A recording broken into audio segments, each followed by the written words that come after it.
All right, there we go. I think we are now live.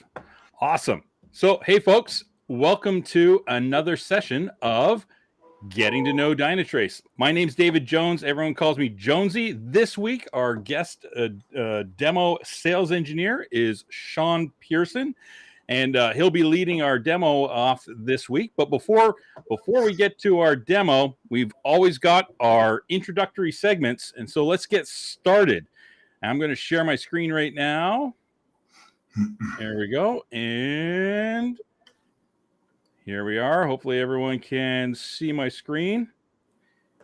Our first segment, as always, with Getting to Know Dynatrace. And if you're a Dynatrace user and you've been using Dynatrace for a while, or you're brand new to Dynatrace, these sessions, Getting to Know Dynatrace, are great for you, because we're going to cover stuff that are, those folks that are new to Dynatrace. But then, segments like this these are great segments, because if you're been using Dynatrace for a while, I always point out things that are new and things that, hey, did you know? Because those are our two segments: what's new and getting to know or did you know? So let's start off with what's new. And where do we always go to when we are talking about what's new? We are almost always going to the Dynatrace website, to our news or our blog pages, because that gives us our most up-to-date information about what's going on at Dynatrace. Now, I'm actually going to flip over there in my browser for a second here, because there's a couple of things I want to talk about, specifically in terms of new things that just came up on our news site and our blog site. And the first is that, this is exciting news. This just came out yesterday. Dynatrace has been named a launch partner of AWS Lambda function URLs. And so there's a whole blog article here. I invite you to come have a look at this. AWS Lambda functions, any of those serverless functions, those are we're seeing them increasingly in our customers. So our customers' applications, more and more often than not, they're now starting to take advantage of, serverless cloud functions like AWS Lambda. So, in this case here, if you go through this blog article, it explains, a little bit about what we're talking about in terms of what Lambda functions are. And then it talks a little bit more about how Dynatrace can instrument them and how it actually shows up inside of Dynatrace. So I invite you all to have a look at this blog article here. Now, if we go back, there's some other news that I want to point out, and I definitely want to mention, and that was this regarding a vulnerability that was announced last week called Spring for Shell. So Spring frameworks, these are commonly used in the Java community. We see them all the time in certain applications. It's definitely got a following out there in terms of these Spring frameworks. Well, here we are again, just like we were before the holidays when Log4Shell hit. Now we've been hit with another, potential pretty serious vulnerability, this Spring for Shell. So if you do run a Spring framework and you're running Dynatrace and you're running our AppSec components in Dynatrace, you've already been alerted to this. So you've already seen a notification go out inside of Dynatrace's AppSec about this Spring for Shell vulnerability. So if you're not familiar with this functionality, I invite you to talk to your customer service rep, your salesperson, your sales engineer, or even go inside of Dynatrace in the upper right-hand corner. And let me just sort of show you what I'm talking about here. In the upper right-hand corner, you can always click on this chat window here. And if you want to know more about AppSec and how you can enable AppSec for your application, go ahead and just send a message in that chat window, and somebody will get back to you very, very quickly. So that's a little bit about some of the new things that we really wanted to talk about. But before I actually leave this segment, there's a couple of new features and functions that have actually made their way into the platform that I want to talk about as well, because you probably are not aware of it and haven't seen it before. I'm going to start here with this view. Let me just get rid of this window. So this is actually the new host view.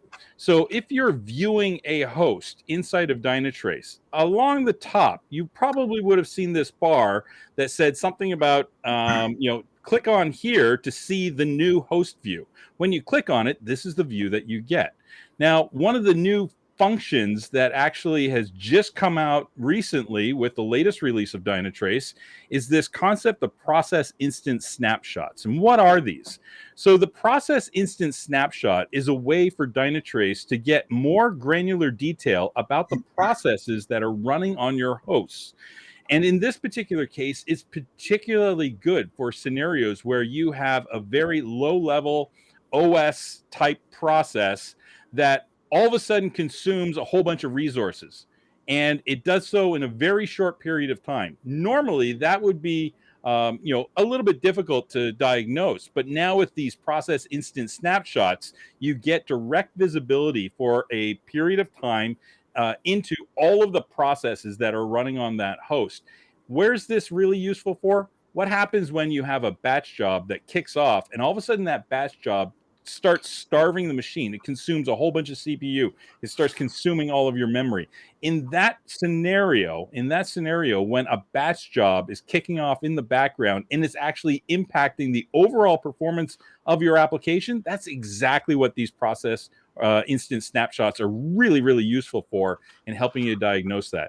So again, something new that you may not have been aware of. It's brand new functionality. It just came out. I just wanted to talk about it.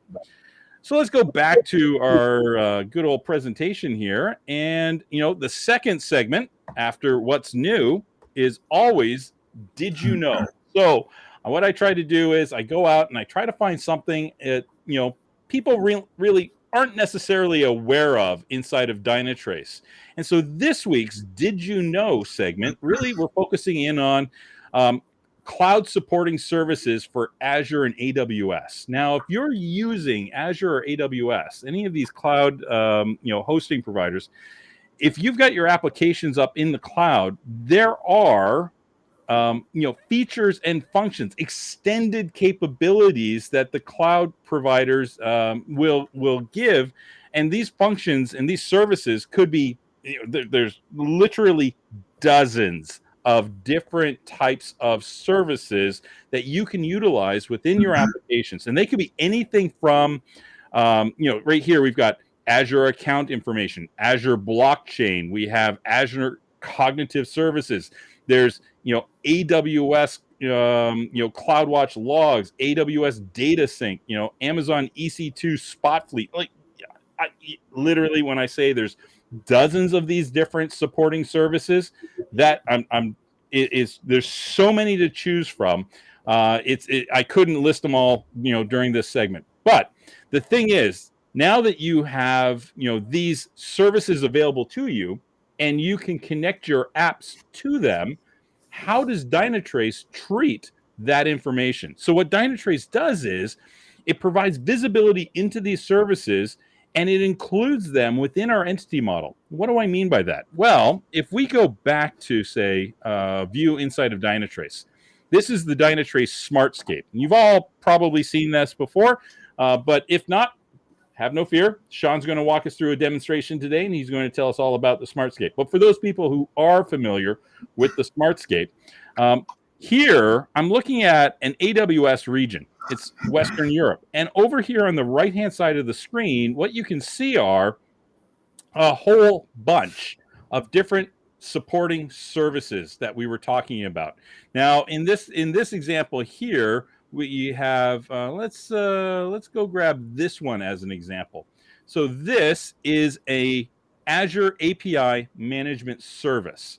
In this scenario, once we've connected to it by connecting to your Azure subscription, you simply pick that from a drop-down list inside of Dynatrace's configuration for that subscription. And then we are automatically going to start pulling in metrics from this.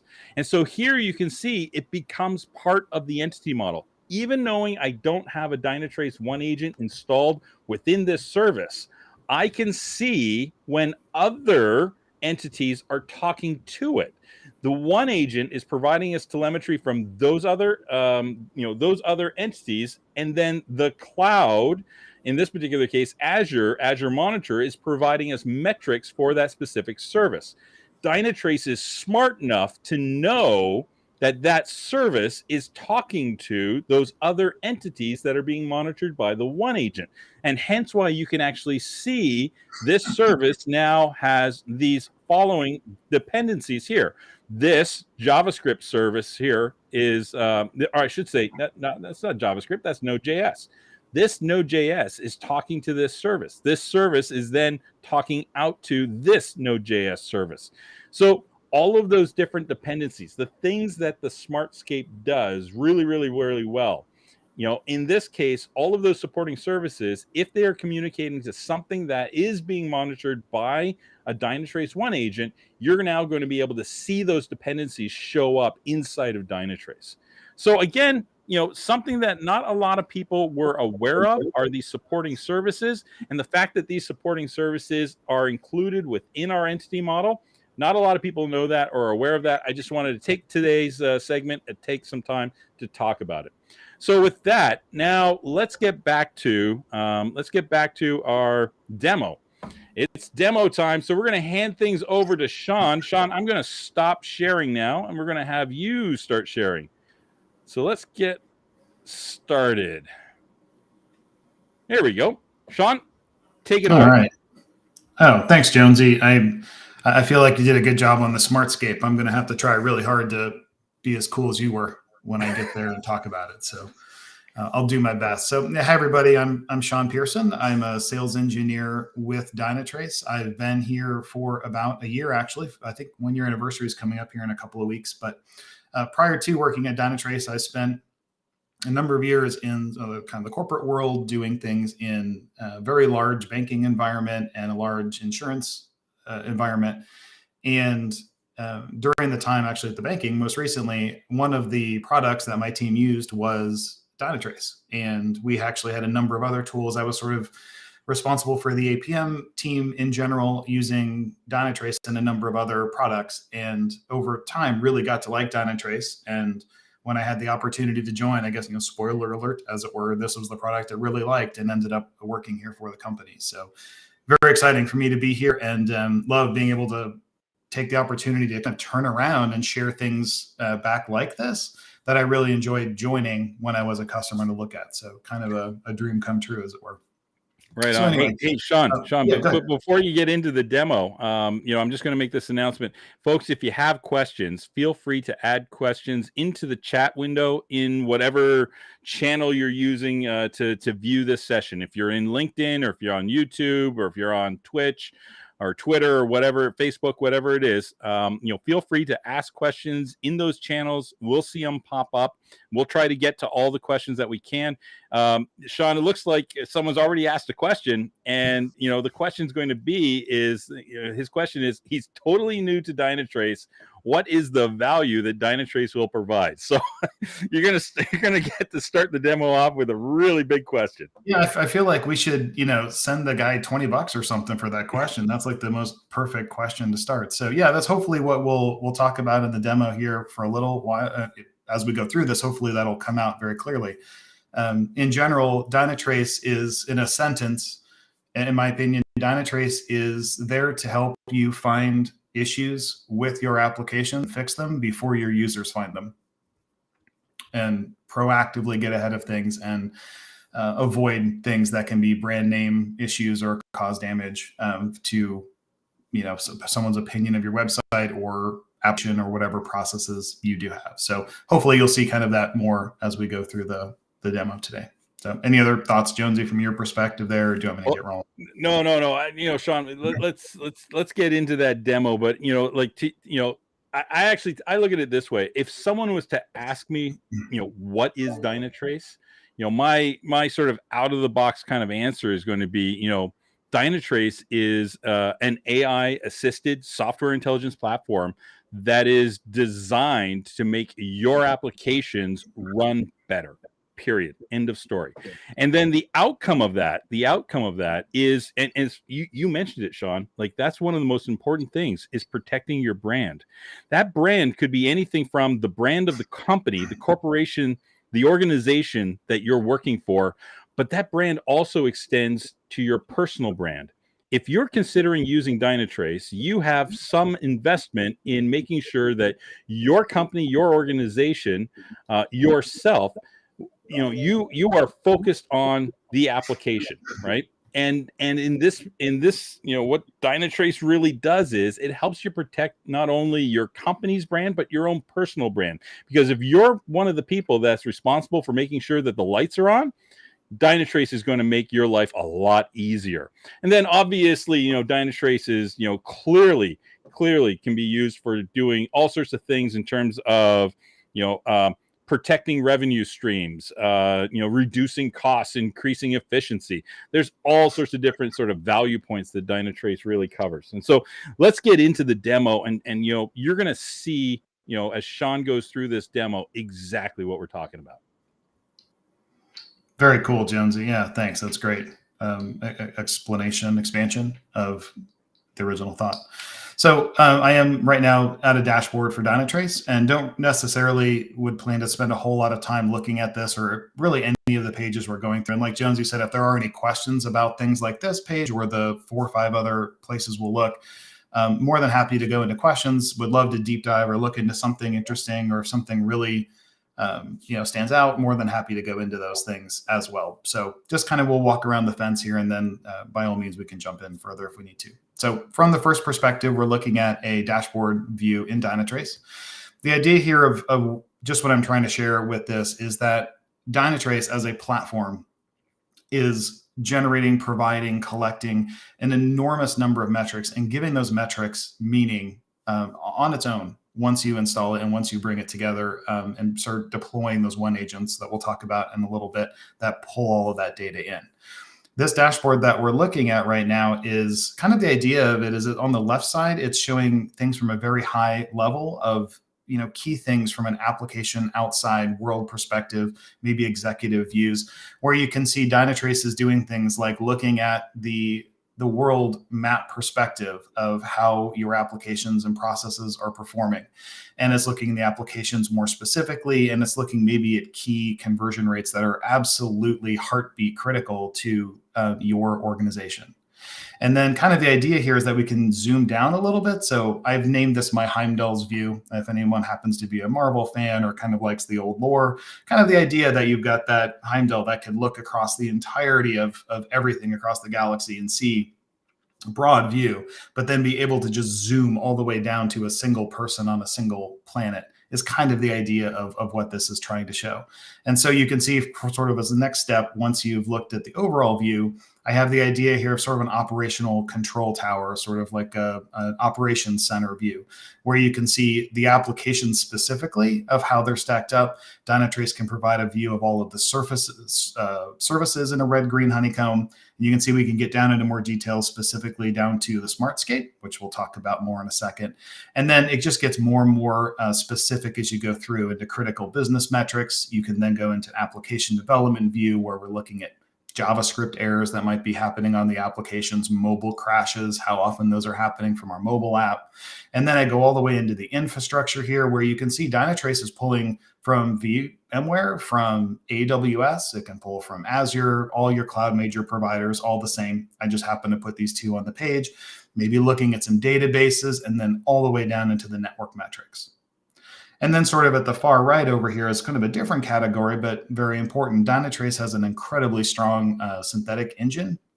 It allows you to record a path through your application and play that path back every few minutes, 24 hours a day, 7 days a week, from a variety of locations around the world or internally, and give you a whole other view into how your applications are working.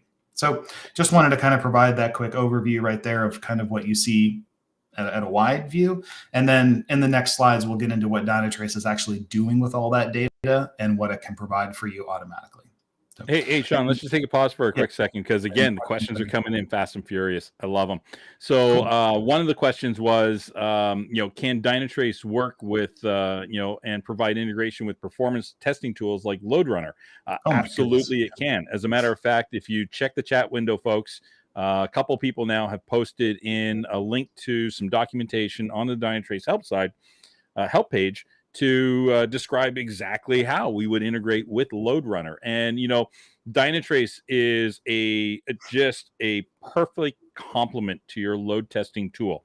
Whether or not you're using something like JMeter or you're using Load Runner, whatever it might be, you can 100% use Dynatrace to give you visibility into what's happening during those load tests. As a matter of fact, if you go into the Dynatrace community, you'll find that people have actually added dashboards that, basically are, dashboards that you could have live while you're doing your load tests.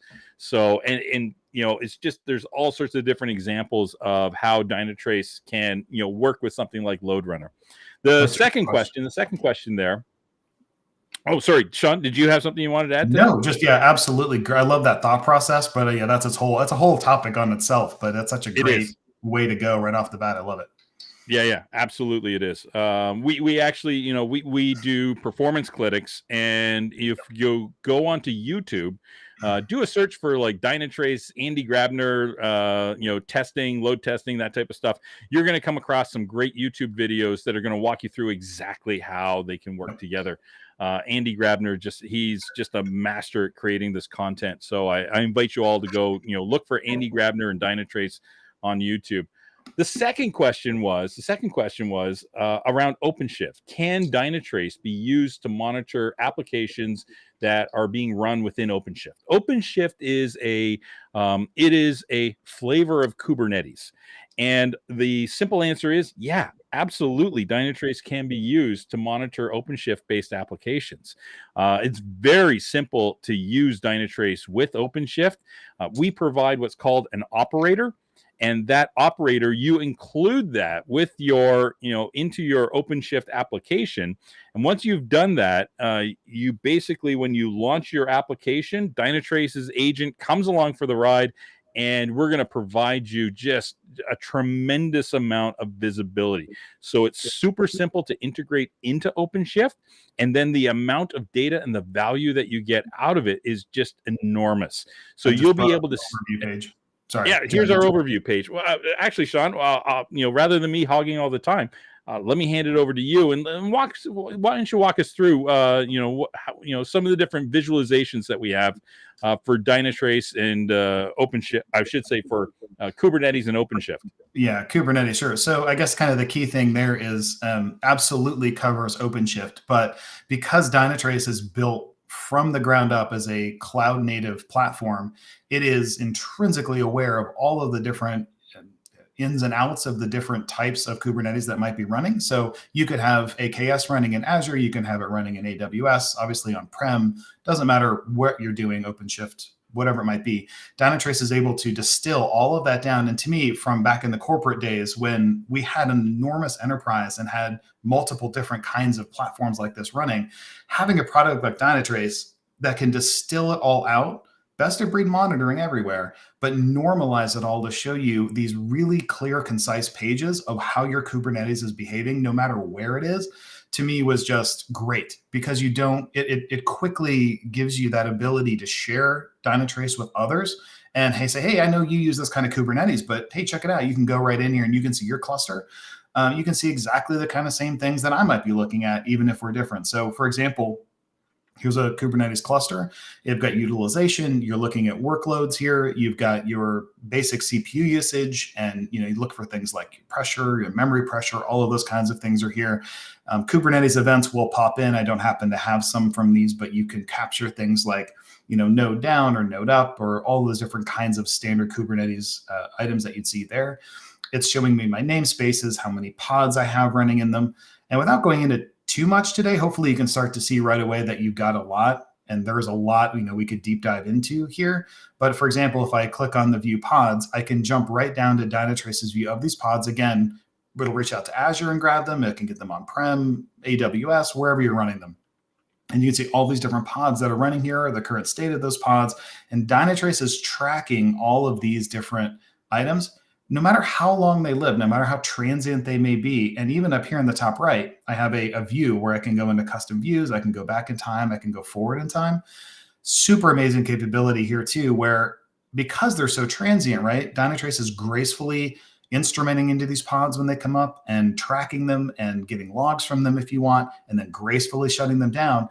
If they're alive for an hour 2 weeks ago, I can use this custom preset back here to zoom back in time. And Dynatrace will kind of do this whole really amazing thing where it'll figure out what part of Azure you're in, what part of AKS cluster was running, what the pod name was that was running. And I can zoom back in time to 2 weeks ago and hit apply. And Dynatrace will show me exactly how the system looked at that time if I'm troubleshooting something or if I want to see all the settings that were there. So quick view of your pods. Any one of these I can click on, and you'll see this more when we get into more parts of Dynatrace, but all these things are clickable. Everything is interconnected in Dynatrace and giving you single click access to jump down into the code or into the process that's running in that container. Absolutely, Shawn. Great explanation. This is the crux of the issue when it comes to monitoring things like Kubernetes and OpenShift. There is a plethora. Okay, I used a big word there, plethora. There are a lot. Write that down real quick. Yeah. Okay. There are a lot of different options when it comes to monitoring things like Kubernetes and OpenShift. There's a whole pile of open source based tools. There's commercial tools that are out there. One of the things that I feel that Dynatrace does very, very differently is it provides a really comprehensive understanding of all of the internal dependencies that occur in a complex, PaaS-based application. And what do I mean by dependencies? So, what we find is monitoring Kubernetes and OpenShift at the infrastructure level. There's a lot of people that start there, but the problem is that what's running in those containers and how that code interacts with all of the various other components. So if I have a containerized service, how do I know what other services it talks to? That type of dependency mapping, that relationship understanding happening at the service level all the way down through and at the infrastructure level, that's something that Dynatrace really provides a lot of unique capabilities around in terms of just sort of tying it all together. And then that AI engine, Davis, is constantly looking for and trying to see when there are problems occurring. And so now what you're starting to see in Davis, our AI engine, when you're looking at our problem screen, is you're seeing unique problems that only occur at that sort of K8 level. And those problem patterns, you're going to see more and more of those problem patterns starting to show up inside of Dynatrace in future releases. So the OpenShift Kubernetes, do we support it? Yeah, absolutely. And what do we do for you in terms of supporting it? We make your life so much easier, because if you try doing this yourself, if you try a homegrown sort of approach to monitoring, you'll be spending just as much, if not more time, trying to get your monitoring put together than you are actually putting together your application. With Dynatrace, you add that operator and then everything else automatically shows up for you. It just makes it so much easier. All right. Actually, we had another. Hold on. We had one more question here. A question from Ernesto, and his question was: is there a preference for Dynatrace for Azure over AWS, or vice versa for Dynatrace to deploy its products on? And that question, very good question. Do we have a preference? Absolutely not. Dynatrace supports Azure, AWS, GCP equally. And so from our standpoint, we will support you in the choice that you make. You might have a preference for a Microsoft-based technology. You might have a preference for applications that would run really well in AWS. You might have a preference for running your applications in GCP. From the Dynatrace perspective, we support all of them equally well. Even so far as, and this is one of the things that's really interesting now with Dynatrace, our SaaS platform in the past had primarily been based on a single cloud provider. But now, moving forward, Dynatrace is actually hosting our SaaS application.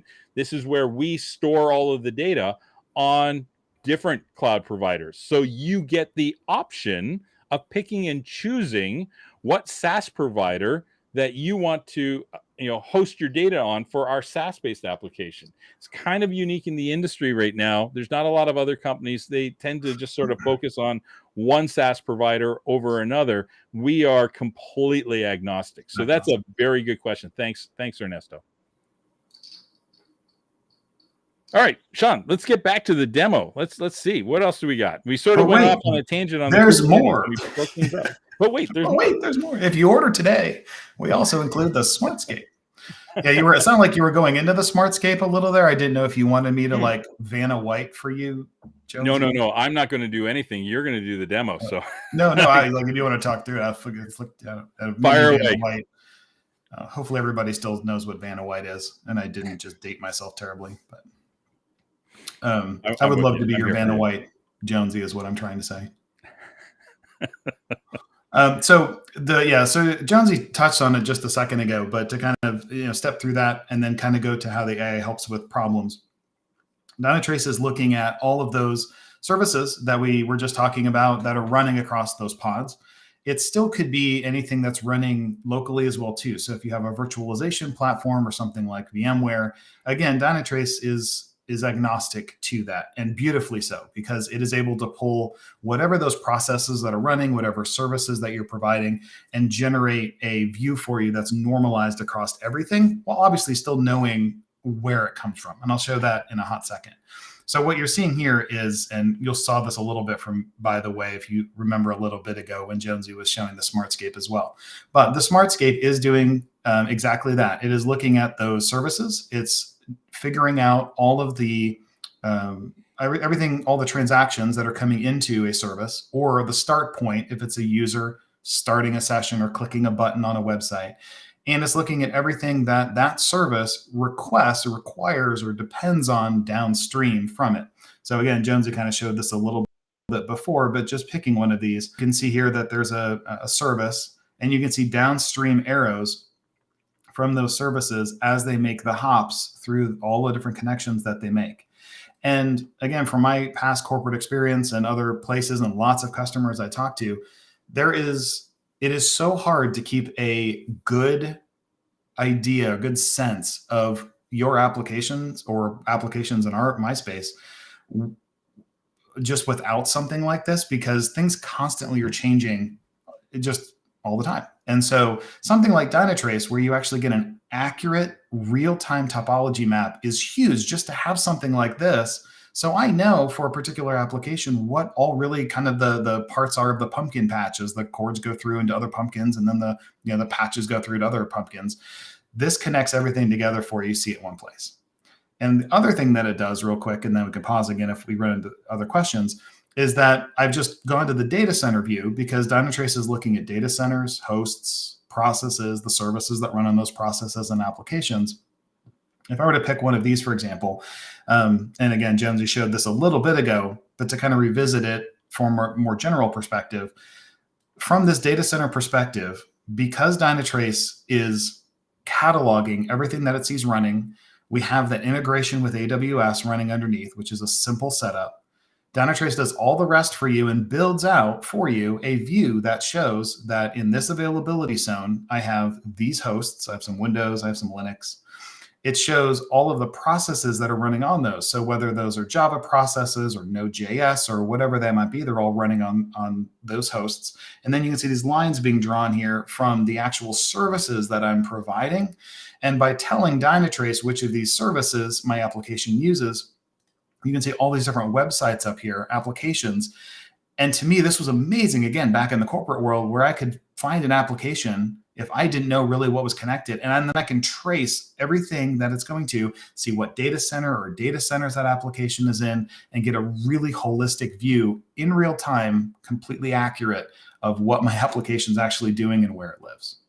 So that's what the Smartscape is doing for us. And I'll pause there again for a second, Jones, if you had any thoughts. Yeah, no, because there's so many interesting things to talk about. It's funny, the very first example that you showed at the services level, you actually hit and hovered over a couple of queues. So I want to impress upon people just one, technically, how difficult that is. Yeah. And just It feels like showing how magic, easy right? it is. It's like, It makes it look yeah, like magic. I'm not So really showing a JPEG here. This is actually doing it live in real time. But yeah, I'm totally with you. It's absolutely, well, hard to exactly. show. This map, this view topology, it is a real-time view. And one of the things that Shawn had started us off with, and I didn't get a chance to catch it when we were on it, was he had hovered over a queue. So like MQ, RabbitMQ, most modern applications are using some sort of queuing technology, right? And so in this scenario, Dynatrace was actually showing us the relationship between a service, a queue, and a downstream service. And so oh, thank you very much. The security team likes this too because of the dependency mapping. It knows what's talking to what. Absolutely. Thank you very much for that comment. But being able to trace through things like queues, that's super powerful, because often queues, in many cases, they become effectively like a black box. You can't see what's on the other side of it. But with Dynatrace, we can actually trace through that. And actually, that's a very good point, is the ability to filter the smartscape. So this smartscape view that we're looking at right now is showing us everything within our environment. But Shawn, why don't you walk us through and tell us a little bit about these management zones? Gosh, I would love to, Jonesy. That'd be great. So the idea of management zones is that in Dynatrace, and I've clicked this little filter that you'll see up here in the top right. This filter, by the way, exists almost everywhere in Dynatrace, and we're just showing it as an example here in the Smartscape, but it can work anywhere. The idea here is that a management zone is a way in Dynatrace for you to logically group together different components of your ecosystem into places either that for example, a cloud team might care about infrastructure resources and maybe what's running on those, or an application team running Hipster Shop in this example might want to see their entire back to front or the top to bottom view. So because we have the ability to do that easily and automatically, and you can tell Dynatrace with some tagging rules, essentially, what is going to be part of this management zone. Anything new that comes online as part of that in a think large scale enterprise, Dynatrace will automatically add it into the management zone, automatically show it as part of this. This can be used for things like alerting and doing anomaly detection and things too, and who to send things to, like that kind of process. But for example, if I click on like Hipster Shop, you can see that giant 1,500 services has just scoped down to 47 different services here. And these are just the ones that are related maybe to the application I care about within my management zone of the Hipster Shop. Is that what you're going for, Jonesy, or was something else? That was it. Yeah, and Shawn, the management zones, we can't undersell them, because this is a key enterprise level feature. Companies, organizations, large organizations love this capability with Dynatrace, because those management zones, they can be tied to your own your own LDAP groups, right? So that when users are using your single sign-on and authenticating when they're logging into Dynatrace, we can go back and map the management zone to a specific LDAP group. So when they log in to Dynatrace, they only get to see what management zone that LDAP group is attached to. So it's a great way of being able to filter out, hey, this is my view of the world, and this is all I should be seeing. And then some other teams, they get a different view of the stuff they're responsible for. Our large companies, large organizations, they absolutely love this capability with Dynatrace. You can also still have, if you have sort of that operations center or like the cloud operations team or whatever that needs to see everything, of course you can split the difference if you want to know. Some teams that could watch everything, and then it's very up to you for how granular you want to be about splitting things up. So Shawn, so we've walked through we and I'm probably one of the few people on the planet that could probably spend an hour just talking about the Smartscape alone. I love this. I like to bring this up just when I want to feel smart. But I think what we ought to do now is, why don't we go in and we look at, like, first off, the Smartscape, that's the outcome of deploying Dynatrace. Like, you deploy Dynatrace, it creates a Smartscape. So whenever there's a performance bottleneck, whenever there are exceptions, whenever there are errors that are impacting users, that AI engine is looking at this smartscape, understanding the dependencies, and it's creating a unique problem card. So, Shawn, why don't you walk us through a little bit about the problems? Cool.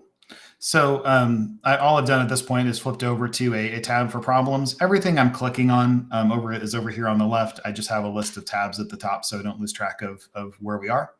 I've gone to the problems page over here. Again, just because we were talking about it a second ago, there is the filter again here. So if I'm part of a team that is responsible for a specific application, I can click that. And these 151 problems over the last 3 days, can zoom down to just the things that are impacting me. So there is the option for that. But what we're going to do is we're going to actually jump into a specific problem here that I have set up. And what Dynatrace is doing, again, as Jonesy has mentioned, is the Dynatrace is looking for things that are not normal with that artificial intelligence, that Davis AI engine that we've talked about a couple of times, is constantly looking at the clicks, it's looking at the user sessions, it's looking how long things are taking during those sessions, background processes, whatever sort of processes you have, right? It doesn't have to be user clicks. Whatever those applications are doing, Dynatrace is looking at those transactions. It's looking at how things are behaving right now. It's looking at how it was versus an hour ago, how it was yesterday at the same time, and like a week ago at the same time. And it's constantly evaluating those things. So as cool as hopefully the dashboards were to look at, it's so great because you can get away from having to have someone watch those dashboards just 24/7 and try to get a picture in their head of what normal on the dashboard looks like. And if that person is gone for a week, someone else is trying to look at that dashboard and trying to follow and see, well, does it look like it was when, it was last week or not? Dynatrace gets rid of all that for you. So it knows what normal is. And if you think of what it's doing, it's putting a little above and below sleeve around the graph of normal response times. So it knows at 10 o'clock in the morning, things might be a little bit more active than they were at 7 a.m. And so it's not going to alert you based on a little bit of a slowdown because it sees that every day. But in this case, what Dynatrace did was at 2:03 this morning, Dynatrace automatically created this problem card for us. And what this is doing is it's looking at all of these users coming in and making all of these service calls on our application. And it's realizing that usually at this time, it takes 1.36 seconds for this particular set of transactions to go through our travel booking application. But at this time in the morning, it was taking 4.06 seconds for that to happen. And what Dynatrace is doing here is it's realizing that is not normal for this time frame and things are not looking good. So it starts to track it, realize it's getting higher. Dynatrace automatically creates this problem card for us. And again, just not to dwell on this too much, but I love the fact that Dynatrace is not waiting until things have broken terribly or we're getting 404 page not founds and things have fallen apart. Because the AI is so good at watching everything for you all the time, it's proactively able to tell us that, hey, before things reach a point where it's bad, and this is what I meant earlier when I say Dynatrace is helping you detect problems before your users become your detection system. It knows that 4 seconds is not good and we're headed towards trouble. You've got time when Dynatrace pops this problem to address the issue and fix it. And it's telling you very quickly what the root cause is. I'll show you that in a second. So you can get it addressed and resolve things before it's the end of the world.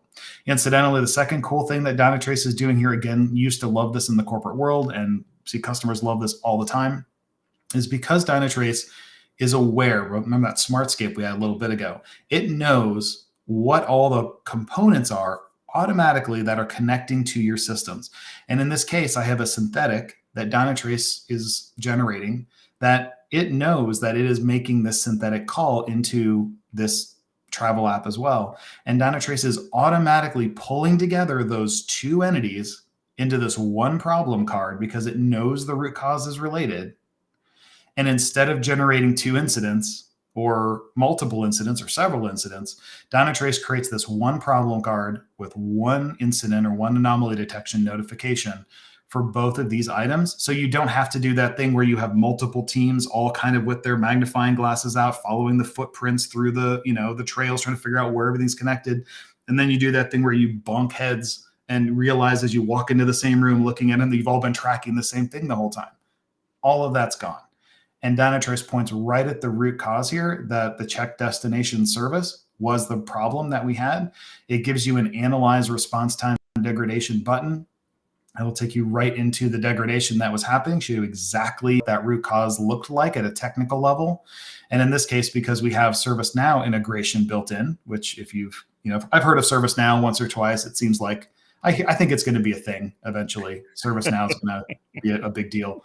But it shows us here that in ServiceNow, we have a CI for this object, and it's telling us that the person who approved a change in ServiceNow for this check destination service put this change in, and here's the owner of the product. So again, if you're thinking operational team-wise, they can see what's happening, and they can directly see in Dynatrace who they should reach out to remediate this. And then at the end of the day, Dynatrace is showing you a visual resolution path as well. Just to touch this briefly, and then we'll pause for more questions. If you remember, I said the problem started at 2:03. I love this as well too, because Dynatrace will start back before 2 o'clock in the morning and when things were good. And it will start to show you how things changed over time. And as we approach the 2:10 a.m. mark, when things are at their worst, and I pause this, you can see Dynatrace is tracking 38 different ongoing events. Again, pulling all of those events automatically because it knows what's going on into this one problem card, and not sending 38 events to 12 different teams to chase. And it's not spamming everybody with stuff. One event, it'll update this problem. And you can see here, Dynatrace is distilled out from all the thousands of entities that you saw in the smartscape to just the things that are either red as a victim or a problem, or black because they're contextually valid. Everything else gets dropped out of this, and it just shows you the things that are involved in this problem and give you that view that everybody can come together in one place, no matter if your technology, background, database, whatever it is, and look at this one problem together. So, yeah, Shawn, this is problem overview. Yeah, it's so interesting, that problem resolution path, because most organizations, when they've got a problem, they take their smartest people and they have them start sifting through log files, trying to look for that needle in a haystack. Or what they try to do is they try to recreate the problem. So we're going to sit there and we've got a problem. Let's try recreating it. See if we can reproduce the problem. With Dynatrace, you don't have to do any of that. You just go back in time and you press play. That visual resolution path, one of the guys on my team, Jason Bortolotti, he describes it like this. It's like Dynatrace is generating a virtual whiteboard for you, because that's what happens. You get into a war room and everyone starts hitting the with their erasable markers and starts drawing out how everything's supposed to talk to each other. Dynatrace just does it automatically. So we've got another question. If someone is asking for us to spend a little bit more time detailing around services, can we hop in to talk about a little bit more about services? Let's use this as an opportunity to do that, and let's go into that check destination service, let's talk about what Dynatrace is providing. Because not only did Dynatrace provide the root cause of the problem, say, hey, it's this check destination service. Now it's starting to provide answers as to why that check destination service was causing the problem. So now we're in this logical service view, which is automatically generated by Dynatrace. This is not something you need to configure. This is something that happens out of the box. However, if you don't like the way that we do this out of the box, you can configure it. You can set up service detection rules. So if you want these things to behave in a different way, you can absolutely do that. But Shawn, why don't you walk us through this screen right here? Sure. So what we're looking at here is, again, kind of that technical deep dive view. So if you remember from the smartscape, we were looking at services in the smartscape. This is a view of, if we had clicked on one of those services, dropping us into a sort of a deep dive technical overview of the service. This happens to be the one of the problem we were looking in. And incidentally, in the top right corner of the screen, because I did this from a problem, Dynatrace does this other really cool thing where when you are in a problem view and start exploring content, Dynatrace will keep the view for you, or the time frame in the top right corner here, locked to that problem. And so I don't know if you guys, I've done this a million times myself in other tools. When you hop to a different tool and you have 6 different tools you're looking at, you have to go in, you have to remember to change the time frame, try to get the granularity of the view to this. None of that with Dynatrace. not only is it able to, for example, track all of those different backend processes, and if I click on any one of those processes, take me to the process, and I can look at CPU and memory for the time frame of this problem. It's also showing me all of the things that are relevant to this particular problem in that same view. So no more of the running around in circles looking in different products and just zoo. So looking at the services view that we have, this is the check destination service. You can tell here, these are the processes it's running on. So again, I could click on these or go directly to the host and look at CPU, memory, network if I wanted to. But here are the services that are calling into this check destination service. So you see things coming in. If there were things out the back, you would see those as well. And then as part of the key 4 elements down here is it's tracking response time, which you can see the jump during the problem. You can see the failure rate. You can see how much CPU is being used and throughput for those requests. And you can do other things like, if there's a particular thing that Dynatrace is seeing here, it will automatically call out things for you that aren't looking so great. So you can click into one of these and see more specifically what's happening. And then in the bottom right of this, you can do the view service flow, which I'll do this in a different box, which this is sort of an interesting demo scenario. I'm curious what we'll get when we click on this, but the service flow will now show me context of this process, which of course there's not any there in the back right now. But if there's other things showing, and I can show a service view again in a second, it'll show other things downstream connecting to this, or I can do the view backtrace and it'll show me things that this service that are depending on this particular service. So you can kind of blow things out and get context of what's happening for these processes. And you can see all of the chain of events that called all the way back up to the front that called this check destination service eventually. I'm going to take a pause there for a second. Yep. And do you want to go back there? I'm going to throw down on the observability crowd. So if the observability crowd is out there watching this demo right now, this shows the power of the Dynatrace approach to observability. Our ability to take our metrics and those traces and those logs and link them all together in a way that allows you to very easily cross technology boundaries and be able to do things like this backtrace is just immensely powerful and useful. I could be down at a database looking at a very specific database statement, and if I want to see all of the upstream requests that are being invoked that eventually make their way down to that database statement, I can do that. So this being able to actually do the service flow map, that makes a lot of sense. Everyone can go pretty much from a top-down view. Being able to go from the bottom up, though, that is kind of hard. And this just sort of shows how Dynatrace just makes it so effortless. It is elegant, right? Button click to do it. Mm-hmm. And by the way, it's going through, there's a couple of load balancers here. It's jumping through at the same time. For sure. Yep, exactly. There's proxies in there, all sorts of different, network devices. You bet. That's so cool. So at this point, actually, Shawn, go back to the previous screen for a second. I would love to. Yeah. Let's go in and actually look at the, let's go into the response time there. And let's show off some of the capabilities here. Like, for example, the analyze response time degradation is a great example. All right. I'm not sure where we're going, so I'll open another window here and so we can go back if we want. So this view is an out-of-the-box analysis that Dynatrace does. And in this scenario, you can see that Dynatrace is telling you that, hey, this slowdown, it's not because of any interactions with other services or queues. It's not because of anything happening at the database. It's telling us that the issue is code execution. And when we go in and look at the detail of the code execution, it's telling us here, it's not suspension, it's not a GCE issue, it's 100% executing this code. Now we're looking at the methods, okay, for this problem. And if we click on the hotspots right next to the call hierarchy, there it's telling us in this particular case, this was the specific method that got introduced that caused this problem to get triggered. And all you had to do to get this level of visibility was you just had to run our installer on a couple of servers. That's it. There was no additional configuration that needed to be done. This was completely out of the box.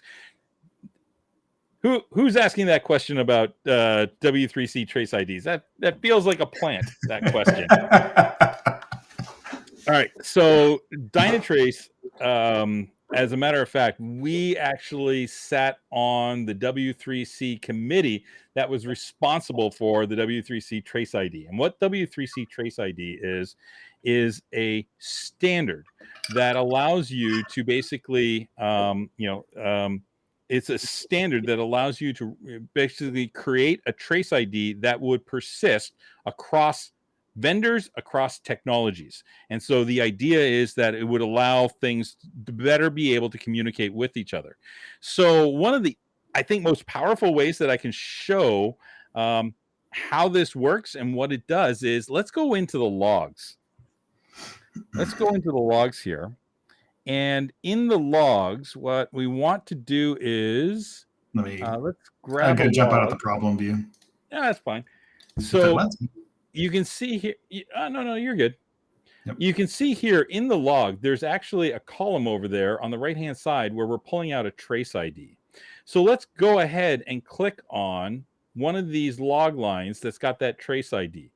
That trace ID now has been written out to the log, right? So like literally something along the line has, something's happened. The application's written out to the log that here's this function and here's this trace ID. Well, what does this allow us to do is this allows us to see the related trace. So now if we click on that button, we actually get brought to, in this particular case, a Dynatrace pure path. And so now in this pure path here, let's start with the top node. So in this pure path here, you can see all of the different spans, all of the different traces, and the associated logs. So that W3C trace ID allows us to now seamlessly go back and forth between what's being written out into the log and the trace that's happening inside of Dynatrace. And that trace ID, once it's actually, once it's been generated, if you had other tools that can search or search on trace IDs, it's there, it's available to them. So, that question, thank you so much for asking it. The W3C Trace ID is just an immensely powerful means by which we can, navigate through these traces automatically without having to do a lot of really unnatural things. Okay, so we've got 3 minutes left, and we got one last question here. Where did that question go? It just sort of went away. Here it is. How is Dynatrace monitoring different across different cloud? As in one project, landscape is mobile, Perfecto Cloud, Embas, Kinvey, API, Apogee Cloud, Kafka, Anthos. Some are cloud, some are public. So again, fabulous, really detailed question. I actually have some personal expertise in this because I've come across scenarios where somebody has an application running in Kinvey. Kinvey is connected to Apogee. Apogee is then connecting to their backend. So the ability to trace across that type of architecture is highly dependent upon what those vendors do and can allow and what they can expose. As an example, Dynatrace, our real user monitoring could be used on the Kinvey side. So that basically means I've got a mobile app now that Kinvey has delivered. Our mobile RUM could be embedded in that, and I could be capturing user sessions and user actions. Now, I would see requests from that mobile app from our ADK. I would see the request going up to Apogee. Now, the challenge is how do you trace through that? That becomes a little bit more problematic. Apogee at this point, we can pull metrics in from Apogee. So that's actually an extension that you can get to from the Dynatrace hub. But unless there is, again, something like that Trace ID or open telemetry libraries that are available for us to connect to, tracing through that becomes slightly more difficult. On the server side, where there's a Dynatrace agent, we could see inbound requests coming from Apogee. So in that scenario that you talked about, it's highly, highly dependent upon what those vendors allow for and what technologies that they provide. So that is, a really deep question. We're going to wrap up today's demonstration on that question. Thank you for that. If you have more, whoever asked that question, if you have more questions about that, about those specific types of architectures, get in contact with your SE, your Dynatrace sales engineer. We love to talk about this kind of stuff because, obviously architecture and the way, if things are highly distributed, in that scenario where you've got Kinvey and Apogee and you've got your application existing, somewhere else, trying to connect all the dots, it will pose challenges. It will pose challenges for any approach. And so, trying to overcome those challenges, that's what we love doing. We love having those conversations. So, hey, listen, Shawn, thank you so much for today's demonstration. That was fabulous. A lot of fun. Folks, I hope you've all had a good time today and you've really enjoyed this. We've enjoyed the questions. Thank you for asking those questions. That's what makes these sessions so special. And with that, we're going to wrap things up today. So that's an end to another Getting to Know Dynatrace. Come talk to us in a couple of weeks' time, and we'll be doing it all over again. So, folks, with that, thank you very much, and have a great day, folks.